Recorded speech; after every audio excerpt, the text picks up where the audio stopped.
Hello everyone, I'm Ghost Hunter Joe, and today's video was recorded in November 2024 at the Mansfield Cemetery, which is located in Mansfield, Ohio.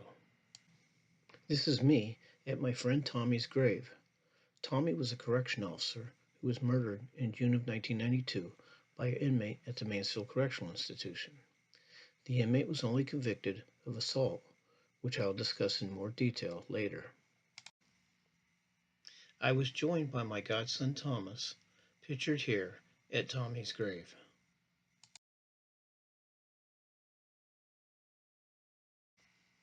Tommy and I worked at the Ohio State Reformatory, a 19th century prison pictured in the foreground of this photograph in circumferenced in red. OSR, as it was known, was built in 1886 and closed under federal court order in 1990. OSR was replaced by the then new, state-of-the-art Mansfield Correctional Institution, also known as ManCI, pictured in the background of this photograph and circumferenced in yellow. ManCI opened in 1990 and remains in operation. ManCI had 4 general population housing units numbered 1, 2, 3, and 4. Each unit had 4 pods, A, B, C, and D. The A pods were known as honor pods. In theory, the honor pods housed the better inmates, but everyone, including the inmates, viewed this as a joke. Regular viewers of my channel may recall my previous videos, My Old Partner Kenny and More Kenny, which featured my partner at ManCI, Kenny, and investigations by Dustin and I, and Thomas and I, at his grave, also at the Mansfield Cemetery. Kenny and I were assigned to 1A, circled in this photograph in green. Tommy and his partner Joe were assigned to 2A, circled in blue in this photograph. In order for the viewer to understand what happened with Tommy leading up to his murder by an inmate, I have to explain what happened with Kenny and me and another inmate about a week earlier. Compared to OSR, ManCI was off the hook. It was operating under the unit management concept, which was not implemented at ManCI the way it was designed. Let's just say that some unit managers and their staff were better than others, and some didn't have a clue. Under this extremely flawed system, certain inmates in certain units were able to amass lots of power, too much power for any inmate. Everyone at ManCI knew how I was having problems with the Unit 1 clerk, who was housed in 1A and had a desk and typewriter in the supply closet located behind the 1A officer station. He considered this his office and expected Kenny and me to knock before entering to get toilet paper for other inmates or cleaning supplies. The unit clerk typed requisitions for cleaning supplies for the whole unit, as well as move sheets and other unit paperwork, which unit staff were supposed to review before signing. It was no secret that the Unit 1 clerk was charging other inmates cigarettes for cell moves. It was believed that he was also charging inmates to make conduct reports disappear. For a couple packs of cigarettes paid to the unit clerk, an inmate could make his conduct reports go away. Inmates are not supposed to have any part of the inmate disciplinary process, but this is exactly what was happening in Unit 1. To combat this, I obtained a blank logbook, similar to the ones pictured here, which correction officers use to record our rounds and other daily activities. We kept it at the officer's station and used it to document whenever we issued conduct reports. While it didn't necessarily prove that the unit clerk was charging inmates to pull write-ups, it did prove that our write-ups were disappearing. When management learned what we were doing, I was written up for misuse of the blank logbook. When ManCI first opened, and for the first few years, many of the drains in the inmate showers would back up. It was rumored that this was due to union construction workers pouring concrete down the drains in retaliation for the use of non-union plumbers during the construction of the prison. In any event, water would back up when the inmates took showers, especially in the showers on the upper levels. The ManCI Maintenance Department attempted to remedy this by building lips at the thresholds of the showers. To deal with this situation, We kept mops and mop buckets with ringers at each of the showers and instructed the inmates to mop up the excess water when they were through showering. The Unit 1 clerk felt that he was too good to mop up after himself and told me that that's what pod porters were for. He also refused to close the shower curtain when he showered, resulting in water spilling out onto the range and into the fluorescent light bulbs on the lower level lights. I complained to the Unit 1 manager about this, and he basically called me a liar, stating that his clerk wouldn't do this. One day, as the unit clerk was showering and water was getting all over the place, the Unit 1 manager happened to be in 1B.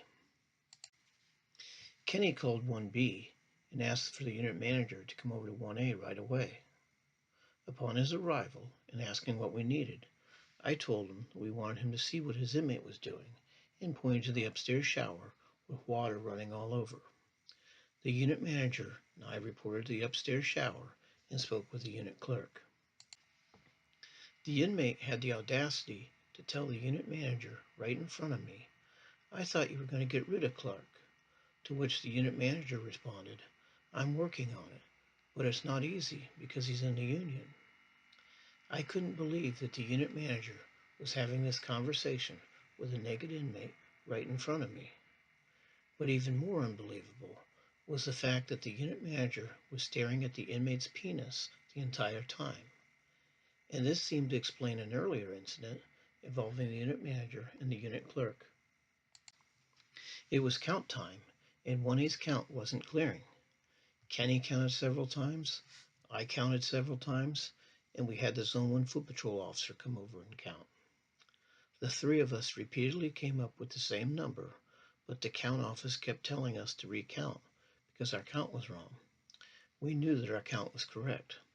All inmates were accounted for except the unit clerk, who wasn't in his cell and wasn't approved to be out for count. A Unit 1 sergeant was sent to 1A to assist with the count. He called the count office from the 1A phone and asked, "How many are they supposed to have?" and then said, "That's what they got," and the institution's count immediately cleared, based on the sergeant telling the count office what 1A's count was, without even conducting a count of the pod.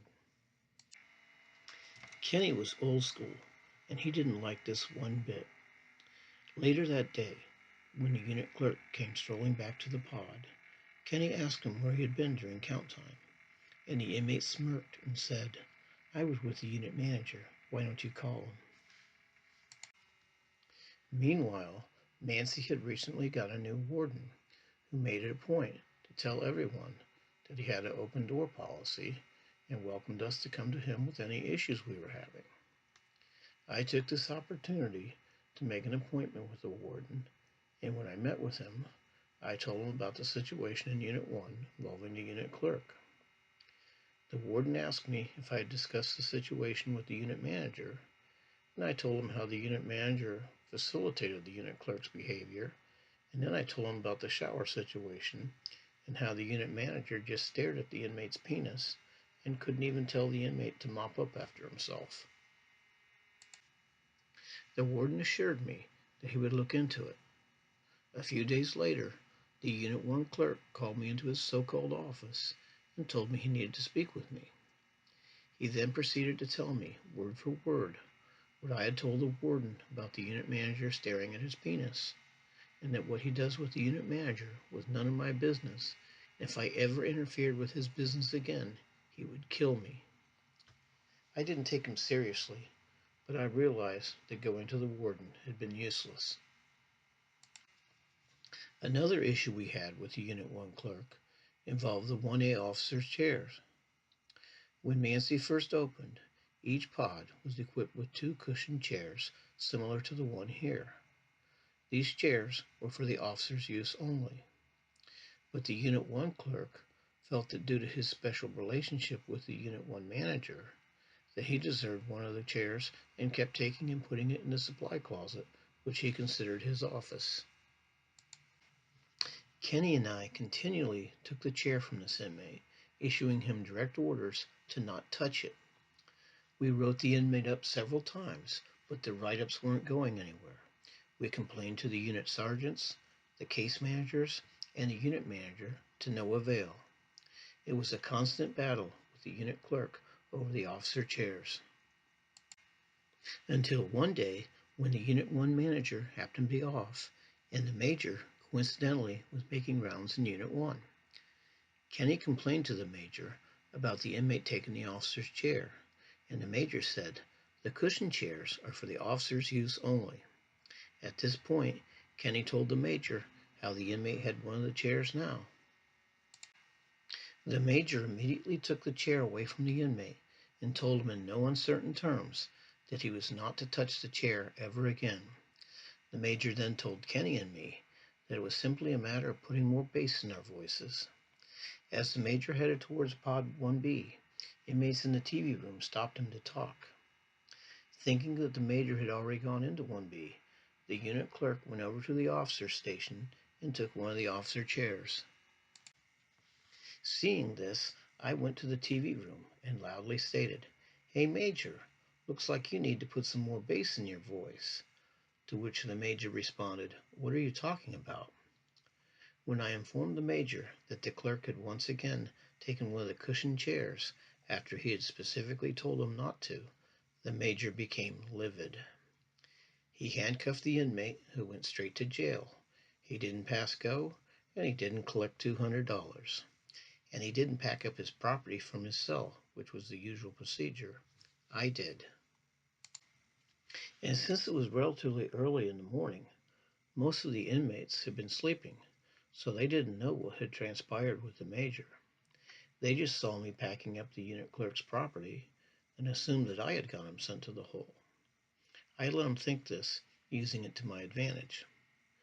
That clerk must be stronger than battery acid in order to get that inmate who was untouchable sent to the hole.